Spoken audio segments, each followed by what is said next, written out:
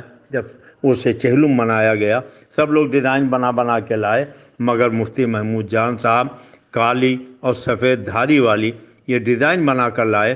فرمایا میں نے مدینے والے آقا کے مینار شریف میں یہ دھاریاں دیکھی ہیں، ساری زندگی مدینے والے آقا کی عظمت بلند کرتے رہے اعلیٰ حضرت، اس لیے میں چاہتا ہوں کہ یہ سفید اور کالی دھاری اعلیٰ حضرت کے گنبد کی بنا دی جائے۔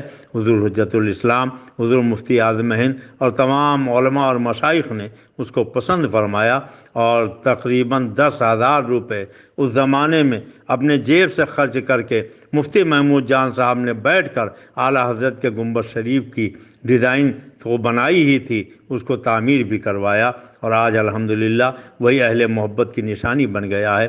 جس دروازے پر، جس مسجد میں، جس مدرسے پر، جس گھر پہ اعلیٰ حضرت کے گنبد شریف کا عکس نظر آ جائے لوگ سمجھتے ہیں یہ وفادار نبی کا گھر ہے، یہ اللہ کے رسول کے عاشق اور دیوانے کا گھر ہے، یہ اللہ کے نبی سید عالم کے چاہنے والے کا گھر ہے۔ اللہ تبارک تعالیٰ حضور اعلیٰ حضرت کے فیض و برکات سے ہمیں مستفید فرمائے۔ یہ اعلیٰ حضرت کا 102واں سالانہ عرس مبارک ہے۔ جی تو چاہتا تھا کہ بہت کچھ اعلیٰ حضرت کے بارے میں عرض کروں، مگر وقت کم ہے، اور توحید نیٹ ورک کے مالک ہمارے بھائی صاحب نے یہ کہا کہ مختصر سا خطاب ہونا چاہیے، اس لیے یہ چند جملے میں نے عرض کر دیے، پھر انشاءاللہ تعالی کسی موقع پر حضور اعلیٰ حضرت کی عظمت و فضیلت کے تعلق سے کچھ باتیں عرض کر کے اپنے لیے آخرت کا توشہ تیار کروں گا۔ مانا عرب نے تجھ کو یگانہ، گایا جم نے تیرا ترانہ، مانے تجھ کو سارا زمانہ، حامی سنت اعلیٰ حضرت، چیخ پڑے چوٹی کے واوڑے، پھاڑ دیے ہر ایک کے جبڑے، خنجر حق کیا خوب چلایا، حامی سنت اعلیٰ حضرت۔ اعلیٰ حضرت امام اہل سنت کے خدمات کے اعتراف میں ہندوستان کی حکومت نے ڈاک ٹکٹ جاری کیا، اعلیٰ حضرت ایکسپریس کے نام سے گاڑی جاری کیا۔ آج بھی الحمدللہ ایک دو نہیں بلکہ 50 سے زائد یونیورسٹیوں میں اعلیٰ حضرت پر ریسرچ ہو رہا ہے، لوگ اعلیٰ حضرت کے تحقیق میں لگے ہوئے ہیں، اعلیٰ حضرت کی کتابوں کا ترجمہ کر رہے ہیں۔ دنیا کی سب سے بڑی یونیورسٹی جامعہ ازہر ہے، جہاں تقریباً 30 لاکھ لڑکے 105 ملکوں کے پڑھتے ہیں، وہاں اعلیٰ حضرت کے کتابوں کا ترجمہ اردو سے عربی میں، عربی سے انگریزی میں کیا جا رہا ہے، اور بہت سے لوگوں نے وہاں اعلیٰ حضرت رضی اللہ تعالیٰ عنہ کی شخصیت پر PhD کی ہے، آج تک وہاں کام ہو رہا ہے۔ وادی رضا کی کوہ ہمالہ رضا کا ہے، جس سمت دیکھیے وہ علاقہ رضا کا ہے۔ اللہ تبارک تعالیٰ حضور اعلیٰ حضرت کے 102 سالانہ اس عرس مبارک کو پورے عالم اسلام کے لیے مبارک فرمائے، اس کرونا وائرس کی بیماری سے ہم سب کو محفوظ و مامون فرمائے، حضور اعلیٰ حضرت کا خانوادہ سلامت رہے، حضور اعلیٰ حضرت کے شہزادے سرکار تاج الشریعہ کے جانشین قائد ملت حضرت بابرکت مخدوم گرامی علامہ حضرت رضا خان مدد اللہ العالی کو اللہ تعالیٰ عمر، حوصلہ، ہمت عطا فرمائے، اور انہیں ان کے بزرگوں کے فیض و برکات سے مستفید فرمائے، ہمیں ان کے فیض و برکات سے مستفید فرمائے۔